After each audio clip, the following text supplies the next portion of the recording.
Prajwal Revanna pen drive ಕೇಸ್ನಲ್ಲಿ DK Shivakumar ಪಾತ್ರ ಏನಿಲ್ಲ. ಅವರು ನೇರವಾಗಿ ಚುನಾವಣೆಯನ್ನು ಎದುರಿಸುವಂತ ವಾರಿಯರ್. ಸಿಡಿ ಪೆಂಡ್ರೈವ್ ಇಟ್ಕೊಂಡು ಚುನಾವಣೆ ಮಾಡಲ್ಲ ಅವರು. ರಾಯಚೂರಿನಲ್ಲಿ ಪುಷ್ಪಾ ಅಮರನಾಥ್ ಹೇಳಿಕೆ ಇದು. ಕಾಂಗ್ರೆಸ್ ಮಹಿಳಾ ರಾಜ್ಯಾಧ್ಯಕ್ಷೆ ಪುಷ್ಪಾ ಅಮರನಾಥ್ ಹೇಳಿಕೆಯನ್ನು ಕೊಟ್ಟಿದ್ದಾರೆ. ಇದೇ ವೇಳೆ ಪ್ರಜ್ವಲ್ನ ಉಮೇಶ್ ರೆಡ್ಡಿಗೆ ಹೋಲಿಸಿದ್ದಾರೆ ಪುಷ್ಪಾ ಅಮರನಾಥ್ ಅವರು. ಪ್ರಜ್ವಲ್ ಪೆಂಡ್ರೈವ್ ಕೇಸ್ನಲ್ಲಿ ಡಿಕೆ ಶಿವಕುಮಾರ್ ಹೆಸರು ತಳಕಾಕಿಕೊಂಡಿತ್ತು. ಆದರೆ ಪುಷ್ಪಾ ಅಮರನಾಥ್ ಕಾಂಗ್ರೆಸ್ನ ಮಹಿಳಾ ರಾಜ್ಯಾಧ್ಯಕ್ಷೆ ಇವರು ಹೇಳ್ತಾ ಇದ್ದಾರೆ ಡಿಕೆ ಶಿವಕುಮಾರ್ ಪಾತ್ರ ಇದರಲ್ಲಿ ಏನಿಲ್ಲ. ಅವರು ನೇರವಾಗಿ ಚುನಾವಣೆಗೆ ಹೋಗುವಂತ ವಾರಿಯರ್ ಅವರು. ಸಿಡಿ ಪೆಂಡ್ರೈವ್ ಇಟ್ಕೊಂಡು ಚುನಾವಣೆ ಮಾಡಲ್ಲ. ರಾಯಚೂರಿನಲ್ಲಿ ಪುಷ್ಪಾ ಅಮರನಾಥ್ ಹೇಳಿಕೆ. ಬನ್ನಿ ಹಾಗಾದ್ರೆ ಏನು ಹೇಳಿದ್ದಾರೆ ಕೇಳಿ. ಅದು ನನಗೆ ಗೊತ್ತಿಲ್ಲ. ಅವ್ರ ಪಾತ್ರ ಇದರಲ್ಲಿ ಏನೂ ಇರಲ್ಲ. ಯಾಕಂದರೆ ಅವ್ರು ನೇರವಾಗಿ ಚುನಾವಣೆಗೆ ಹೋಗ್ತಕ್ಕಂಥ ಒಬ್ಬ ವಾರಿಯರ್. ನಮ್ಮ ನಾಯಕರು ಇಬ್ಬರು ಇದ್ದಾರಲ್ಲ, ಸಿದ್ದರಾಮಯ್ಯ ಮತ್ತು ಡಿ ಕೆ ಶಿವಕುಮಾರ್. ಒಬ್ಬರು ಟಗರು, ಒಬ್ಬರು ಬಂಡೆ. ಗುದ್ದಕ್ಕೆ ಶುರು ಮಾಡಿದ್ರೆ ಚಚ್ಚಕ್ಕೆ ಶುರು ಮಾಡೋದನ್ನ ವಿರೋಧಿಗಳನ್ನ ಮಾತ್ರ ಹೊರ್ತು ಅದು ಏನು ಚುನಾವಣಾ ಕಣದಲ್ಲಿ ಒಂದು ಬೆಂಕಿ, ಒಂದು ಬಿರುಗಾಳಿ. ನಾವಿಲ್ಲಿ ಸಿಡಿ ಗಿಡಿ ಇಟ್ಕೊಂಡು ಅಥವಾ ಪೆಂಡ್ರೈವ್ ಇಟ್ಕೊಂಡು ವೋಟ್ ಕೇಳೋ ಅವಶ್ಯಕತೆ ಇಲ್ಲ. ನಮ್ಮ ಹತ್ರ ಇರೋ ಮದ್ದುಗುಂಡುಗಳು ಏನು ಗೊತ್ತಾ? 5 ಶಕ್ತಿಗಳು. ಏನು? ಗೃಹಲಕ್ಷ್ಮಿ, ಗೃಹಜ್ಯೋತಿ, ಅನ್ನಭಾಗ್ಯ, ಶಕ್ತಿ, ಯುವನಿಧಿ. ಇದನ್ನು ಕೇಳ್ಕೊಂಡು ನಾವು ಹೋಗ್ತಾ ಇದೀವಿ. ಮುಂದಕ್ಕೆ ಮಹಾಲಕ್ಷ್ಮಿ 1 ಲಕ್ಷ ಕೊಡ್ತೀವಿ ಅಂತ ಹೋಗ್ತೀವಿ. ಬಿಟ್ರೆ ಪೆಂಡ್ರೈವ್ ಗಿಂಡ್ರೈವ್ ನಮ್ಗೆ ಗೊತ್ತು. ಮನುಷ್ಯರಾದವರು ಇದನ್ನು ಕಲ್ಪನೆ ಮಾಡ್ಕೊಳ್ಳೋಕ್ಕೂ ಸಾಧ್ಯ ಇಲ್ಲ. ಈ ರೀತಿಯಾದಂತಹ ಘಟನೆ ನಡೆಯುತ್ತಾ ಜಗತ್ತಲ್ಲಿ ಅನ್ನೋದು ಇಡೀ ದೇಶದ ಜನರಲ್ಲಿ ಎದ್ದುಬಿಟ್ಟಿದೆ. ಇಷ್ಟೊಂದು ವಿಕೃತಕಾಮಿ ಇರ್ತಾರ ನಮ್ಮ ಮಧ್ಯದಲ್ಲೇ? ಅದು ಏನು ಮಧ್ಯದಲ್ಲಿ ಉಮೇಶ್ ರೆಡ್ಡಿ ಒಬ್ಬ ಸಾಮಾನ್ಯ. ಆದರೆ ಒಬ್ಬ ಸಂಸತ್ ಸದಸ್ಯನಾಗಿ ಇರಲಿಕ್ಕೆ ಸಾಧ್ಯನಾ ಒಬ್ಬ ಅನ್ನೋದೇ ಪ್ರಶ್ನೆ ಇವತ್ತು. ಇದು ಮಹಿಳಾ ಕುಲದಲ್ಲೇ ಆದಂತಹ ಅತಿ ದೊಡ್ಡ ಘೋರ ಅಪರಾಧ. ಮಹಿಳೆಯರಿಗೆ ಆದಂತಹ ಮಹಾ ಅವಮಾನ. ನನ್ನ ನೆಲದ ಭಾಷೆಯು ದೂರ, ಬಲು ದೂರ. ಈ ಮನಕಂತೂ ದಾರಿ ತೋರುತ್ತಿದೆ. ಆ ಭಾಷೆಯದೇ ಬೆಳಕುವ ದೂರ ಎಷ್ಟೇ ಹೋಗಿ ಈ ಭಾಷೆಯಿಂದ ದೂರವಾಗಲಾರಿರಿ. ವಿಮಲ್, ನಮ್ಮ ಭಾಷೆ ಕೇಸರಿ.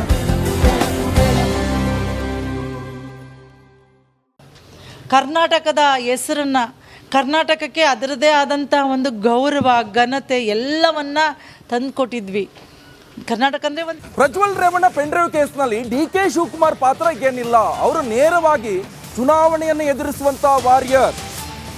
ಸಿಡಿ ಪೆಂಡ್ರೈವ್ ಇಟ್ಕೊಂಡು ಚುನಾವಣೆ ಮಾಡಲ್ಲ ಅವರು. ರಾಯಚೂರಿನಲ್ಲಿ ಪುಷ್ಪಾ ಅಮರನಾಥ್ ಹೇಳಿಕೆ ಇದು. ಕಾಂಗ್ರೆಸ್ ಮಹಿಳಾ ರಾಜ್ಯಾಧ್ಯಕ್ಷೆ ಪುಷ್ಪಾ ಅಮರನಾಥ್ ಹೇಳಿಕೆಯನ್ನು ಕೊಟ್ಟಿದ್ದಾರೆ. ಇದೇ ವೇಳೆ ಪ್ರಜ್ವಲ್ನ ಉಮೇಶ್ ರೆಡ್ಡಿಗೆ ಹೋಲಿಸಿದ್ದಾರೆ ಪುಷ್ಪಾ ಅಮರನಾಥ್ ಅವರು. ಪ್ರಜ್ವಲ್ ಪೆಂಡ್ರೈವ್ ಕೇಸ್ನಲ್ಲಿ ಡಿಕೆ ಶಿವಕುಮಾರ್ ಹೆಸರು ತಳಕಾಕಿಕೊಂಡಿತ್ತು. ಆದರೆ ಪುಷ್ಪಾ ಅಮರನಾಥ್ ಕಾಂಗ್ರೆಸ್ನ ಮಹಿಳಾ ರಾಜ್ಯಾಧ್ಯಕ್ಷೆ ಇವರು ಹೇಳ್ತಾ ಇದ್ದಾರೆ ಡಿಕೆ ಶಿವಕುಮಾರ್ ಪಾತ್ರ ಇದರಲ್ಲಿ ಏನಿಲ್ಲ. ಅವರು ನೇರವಾಗಿ ಚುನಾವಣೆಗೆ ಹೋಗುವಂತ ವಾರಿಯರ್ ಅವರು. ಸಿಡಿ ಪೆಂಡ್ರೈವ್ ಇಟ್ಕೊಂಡು ಚುನಾವಣೆ ಮಾಡಲ್ಲ. ರಾಯಚೂರಿನಲ್ಲಿ ಪುಷ್ಪಾ ಅಮರನಾಥ್ ಹೇಳಿಕೆ. ಬನ್ನಿ ಹಾಗಾದ್ರೆ ಏನು ಹೇಳಿದ್ದಾರೆ ಕೇಳಿ. ಅದು ನನಗೆ ಗೊತ್ತಿಲ್ಲ. ಅವ್ರ ಪಾತ್ರ ಇದರಲ್ಲಿ ಏನೂ ಇರಲ್ಲ. ಯಾಕಂದರೆ ಅವ್ರು ನೇರವಾಗಿ ಚುನಾವಣೆಗೆ ಹೋಗ್ತಕ್ಕಂಥ ಒಬ್ಬ ವಾರಿಯರ್. ನಮ್ಮ ನಾಯಕರು ಇಬ್ಬರು ಇದ್ದಾರಲ್ಲ, ಸಿದ್ದರಾಮಯ್ಯ ಮತ್ತು ಡಿ ಕೆ ಶಿವಕುಮಾರ್. ಒಬ್ಬರು ಟಗರು, ಒಬ್ಬರು ಬಂಡೆ. ಗುದ್ದಕ್ಕೆ ಶುರು ಮಾಡಿದ್ರೆ ಚಚ್ಚಕ್ಕೆ ಶುರು ಮಾಡೋದನ್ನ ವಿರೋಧಿಗಳನ್ನ ಮಾತ್ರ ಹೊರ್ತು ಅದು ಏನು ಚುನಾವಣಾ ಕಣದಲ್ಲಿ ಒಂದು ಬೆಂಕಿ, ಒಂದು ಬಿರುಗಾಳಿ.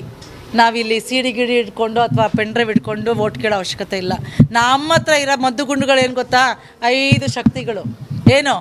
ಗೃಹಲಕ್ಷ್ಮಿ, ಗೃಹಜ್ಯೋತಿ, ಅನ್ನಭಾಗ್ಯ, ಶಕ್ತಿ, ಯುವನಿಧಿ. ಇದನ್ನು ಕೇಳ್ಕೊಂಡು ನಾವು ಹೋಗ್ತಾ ಇದೀವಿ.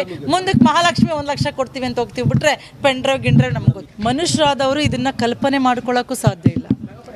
ಈ ರೀತಿಯಾದಂತಹ ಘಟನೆ ನಡೆಯುತ್ತಾ ಜಗತ್ತಲ್ಲಿ ಅನ್ನೋದು ಇಡೀ ದೇಶದ ಜನರಲ್ಲಿ ಎದ್ದುಬಿಟ್ಟಿದೆ. ಇಷ್ಟೊಂದು ವಿಕೃತಕಾಮಿ ಇರ್ತಾರ ನಮ್ಮ ಮಧ್ಯದಲ್ಲೇ? ಅದು ಏನು ಮಧ್ಯದಲ್ಲಿ ಉಮೇಶ್ ರೆಡ್ಡಿ ಒಬ್ಬ ಸಾಮಾನ್ಯ. ಆದರೆ ಒಬ್ಬ ಸಂಸತ್ ಸದಸ್ಯನಾಗಿ ಇರಲಿಕ್ಕೆ ಸಾಧ್ಯನಾ ಒಬ್ಬ ಅನ್ನೋದೇ ಪ್ರಶ್ನೆ ಇವತ್ತು. ಇದು ಮಹಿಳಾ ಕುಲದಲ್ಲೇ ಆದಂತಹ ಅತಿ ದೊಡ್ಡ ಘೋರ ಅಪರಾಧ. ಮಹಿಳೆಯರಿಗೆ ಆದಂತಹ ಮಹಾ ಅವಮಾನ. ಕರ್ನಾಟಕದ ಹೆಸರನ್ನು, ಕರ್ನಾಟಕಕ್ಕೆ ಅದರದೇ ಆದಂಥ ಒಂದು ಗೌರವ, ಘನತೆ ಎಲ್ಲವನ್ನ ತಂದುಕೊಟ್ಟಿದ್ವಿ. ಕರ್ನಾಟಕ ಅಂದರೆ ಒಂದು. ಪ್ರಜ್ವಲ್ ರೇವಣ್ಣ ಪೆಂಡ್ರೈವ್ ಕೇಸ್ನಲ್ಲಿ ಡಿಕೆ ಶಿವಕುಮಾರ್ ಪಾತ್ರ ಏನಿಲ್ಲ. ಅವರು ನೇರವಾಗಿ ಚುನಾವಣೆಯನ್ನು ಎದುರಿಸುವಂತ ವಾರಿಯರ್. ಸಿಡಿ ಪೆಂಡ್ರೈವ್ ಇಟ್ಕೊಂಡು ಚುನಾವಣೆ ಮಾಡಲ್ಲ ಅವರು. ರಾಯಚೂರಿನಲ್ಲಿ ಪುಷ್ಪ ಅಮರನಾಥ್ ಹೇಳಿಕೆ ಇದು. ಕಾಂಗ್ರೆಸ್ ಮಹಿಳಾ ರಾಜ್ಯಾಧ್ಯಕ್ಷೆ ಪುಷ್ಪ ಅಮರನಾಥ್ ಹೇಳಿಕೆಯನ್ನು ಕೊಟ್ಟಿದ್ದಾರೆ. ಇದೇ ವೇಳೆ ಪ್ರಜ್ವಲ್ನ ಉಮೇಶ್ ರೆಡ್ಡಿಗೆ ಹೋಲಿಸಿದ್ದಾರೆ ಪುಷ್ಪ ಅಮರನಾಥ್ ಅವರು. ಪ್ರಜ್ವಲ್ ಪೆಂಡ್ರೈವ್ ಕೇಸ್ನಲ್ಲಿ ಡಿಕೆ ಶಿವಕುಮಾರ್ ಹೆಸರು ತಳಕಾಕಿಕೊಂಡಿತ್ತು. ಆದರೆ ಪುಷ್ಪ ಅಮರನಾಥ್ ಕಾಂಗ್ರೆಸ್ನ ಮಹಿಳಾ ರಾಜ್ಯಾಧ್ಯಕ್ಷೆ ಇವರು ಹೇಳ್ತಾ ಇದ್ದಾರೆ ಡಿಕೆ ಶಿವಕುಮಾರ್ ಪಾತ್ರ ಇದರಲ್ಲಿ ಏನಿಲ್ಲ, ಅವರು ನೇರವಾಗಿ ಚುನಾವಣೆಗೆ ಹೋಗುವಂತ ವಾರಿಯರ್ ಅವರು. ಸಿಡಿ ಪೆಂಡ್ರೈವ್ ಇಟ್ಕೊಂಡು ಚುನಾವಣೆ ಮಾಡಲ್ಲ. ರಾಯಚೂರಿನಲ್ಲಿ ಪುಷ್ಪ ಅಮರನಾಥ್ ಹೇಳಿಕೆ. ಬನ್ನಿ ಹಾಗಾದ್ರೆ ಏನು ಹೇಳಿದ್ದಾರೆ ಕೇಳಿ. ಅದು ನನಗೆ ಗೊತ್ತಿಲ್ಲ. ಅವ್ರ ಪಾತ್ರ ಇದರಲ್ಲಿ ಏನೂ ಇರಲ್ಲ. ಯಾಕಂದರೆ ಅವ್ರು ನೇರವಾಗಿ ಚುನಾವಣೆಗೆ ಹೋಗ್ತಕ್ಕಂಥ ಒಬ್ಬ ವಾರಿಯರ್. ನಮ್ಮ ನಾಯಕರಿಬ್ಬರು ಇದ್ದಾರಲ್ಲ, ಸಿದ್ದರಾಮಯ್ಯ ಮತ್ತು ಡಿ ಕೆ ಶಿವಕುಮಾರ್, ಒಬ್ಬರು ಟಗರು, ಒಬ್ಬರು ಬಂಡೆ. ಗುದ್ದಕ್ಕೆ ಶುರು ಮಾಡಿದ್ರೆ ಚಚ್ಚಕ್ಕೆ ಶುರು ಮಾಡೋದನ್ನ ವಿರೋಧಿಗಳನ್ನ ಮಾತ್ರ ಹೊರ್ತು ಅದು ಏನು ಚುನಾವಣಾ ಕಣದಲ್ಲಿ ಒಂದು ಬೆಂಕಿ, ಒಂದು ಬಿರುಗಾಳಿ. ನಾವಿಲ್ಲಿ ಸಿಡಿ ಗಿಡಿ ಇಟ್ಕೊಂಡು ಅಥವಾ ಪೆಂಡ್ರೈವ್ ಇಟ್ಕೊಂಡು ವೋಟ್ ಕೇಳೋ ಅವಶ್ಯಕತೆ ಇಲ್ಲ. ನಮ್ಮ ಹತ್ರ ಇರೋ ಮದ್ದುಗುಂಡುಗಳು ಏನು ಗೊತ್ತಾ? 5 ಶಕ್ತಿಗಳು. ಏನು? ಗೃಹಲಕ್ಷ್ಮಿ, ಗೃಹಜ್ಯೋತಿ, ಅನ್ನಭಾಗ್ಯ, ಶಕ್ತಿ, ಯುವನಿಧಿ. ಇದನ್ನು ಕೇಳ್ಕೊಂಡು ನಾವು ಹೋಗ್ತಾ ಇದೀವಿ. ಮುಂದಕ್ಕೆ ಮಹಾಲಕ್ಷ್ಮಿ 1 ಲಕ್ಷ ಕೊಡ್ತೀವಿ ಅಂತ ಹೋಗ್ತೀವಿ. ಬಿಟ್ರೆ ಪೆಂಡ್ರೈವ್ ಗಿಂಡ್ರೈವ್ ನಮ್ಗೆ ಗೊತ್ತು. ಮನುಷ್ಯರಾದವರು ಇದನ್ನು ಕಲ್ಪನೆ ಮಾಡ್ಕೊಳ್ಳೋಕ್ಕೂ ಸಾಧ್ಯ ಇಲ್ಲ. ಈ ರೀತಿಯಾದಂತಹ ಘಟನೆ ನಡೆಯುತ್ತಾ ಜಗತ್ತಲ್ಲಿ ಅನ್ನೋದು ಇಡೀ ದೇಶದ ಜನರಲ್ಲಿ ಎದ್ದುಬಿಟ್ಟಿದೆ. ಇಷ್ಟೊಂದು ವಿಕೃತಕಾಮಿ ಇರ್ತಾರ ನಮ್ಮ ಮಧ್ಯದಲ್ಲೇ? ಅದು ಏನು ಮಧ್ಯದಲ್ಲಿ ಉಮೇಶ್ ರೆಡ್ಡಿ ಒಬ್ಬ ಸಾಮಾನ್ಯ. ಆದರೆ ಒಬ್ಬ ಸಂಸತ್ ಸದಸ್ಯನಾಗಿ ಇರಲಿಕ್ಕೆ ಸಾಧ್ಯನಾ ಒಬ್ಬ ಅನ್ನೋದೇ ಪ್ರಶ್ನೆ ಇವತ್ತು. ಇದು ಮಹಿಳಾ ಕುಲದಲ್ಲೇ ಆದಂತಹ ಅತಿ ದೊಡ್ಡ ಘೋರ ಅಪರಾಧ. ಮಹಿಳೆಯರಿಗೆ ಆದಂತಹ ಮಹಾ ಅವಮಾನ. ಕರ್ನಾಟಕದ ಹೆಸರನ್ನು, ಕರ್ನಾಟಕಕ್ಕೆ ಅದರದೇ ಆದಂತಹ ಒಂದು ಗೌರವ, ಘನತೆ ಎಲ್ಲವನ್ನ ತಂದುಕೊಟ್ಟಿದ್ವಿ. ಕರ್ನಾಟಕ ಅಂದರೆ ಒಂದು. ಪ್ರಜ್ವಲ್ ರೇವಣ್ಣ ಪೆಂಡ್ರೈವ್ ಕೇಸ್ನಲ್ಲಿ ಡಿಕೆ ಶಿವಕುಮಾರ್ ಪಾತ್ರ ಏನಿಲ್ಲ, ಅವರು ನೇರವಾಗಿ ಚುನಾವಣೆಯನ್ನು ಎದುರಿಸುವಂತ ವಾರಿಯರ್. ಸಿಡಿ ಪೆಂಡ್ರೈವ್ ಇಟ್ಕೊಂಡು ಚುನಾವಣೆ ಮಾಡಲ್ಲ ಅವರು. ರಾಯಚೂರಿನಲ್ಲಿ ಪುಷ್ಪ ಅಮರನಾಥ್ ಹೇಳಿಕೆ ಇದು.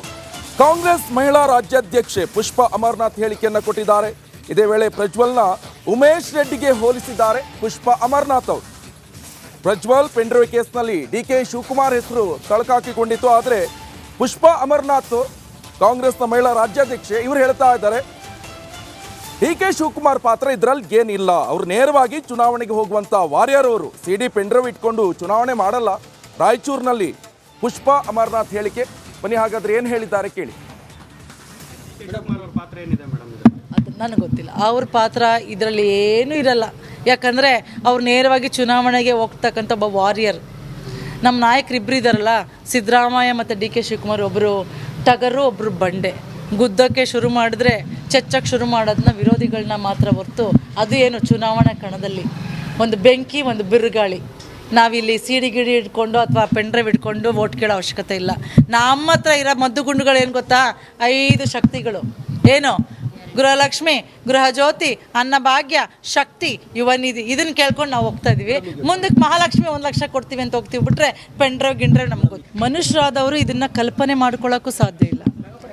ಈ ರೀತಿಯಾದಂತಹ ಘಟನೆ ನಡೆಯುತ್ತಾ ಜಗತ್ತಲ್ಲಿ ಅನ್ನೋದು ಇಡೀ ದೇಶದ ಜನರಲ್ಲಿ ಎದ್ದುಬಿಟ್ಟಿದೆ. ಇಷ್ಟೊಂದು ವಿಕೃತಕಾಮಿ ಇರ್ತಾರ ನಮ್ಮ ಮಧ್ಯದಲ್ಲೇ? ಅದು ಏನು ಮಧ್ಯದಲ್ಲಿ ಉಮೇಶ್ ರೆಡ್ಡಿ ಒಬ್ಬ ಸಾಮಾನ್ಯ. ಆದರೆ ಒಬ್ಬ ಸಂಸತ್ ಸದಸ್ಯನಾಗಿ ಇರಲಿಕ್ಕೆ ಸಾಧ್ಯನಾ ಒಬ್ಬ ಅನ್ನೋದೇ ಪ್ರಶ್ನೆ ಇವತ್ತು. ಇದು ಮಹಿಳಾ ಕುಲದಲ್ಲೇ ಆದಂತಹ ಅತಿ ದೊಡ್ಡ ಘೋರ ಅಪರಾಧ. ಮಹಿಳೆಯರಿಗೆ ಆದಂತಹ ಮಹಾ ಅವಮಾನ. ಕರ್ನಾಟಕದ ಹೆಸರನ್ನು, ಕರ್ನಾಟಕಕ್ಕೆ ಅದರದೇ ಆದಂತಹ ಒಂದು ಗೌರವ, ಘನತೆ ಎಲ್ಲವನ್ನ ತಂದುಕೊಟ್ಟಿದ್ವಿ. ಕರ್ನಾಟಕ ಅಂದರೆ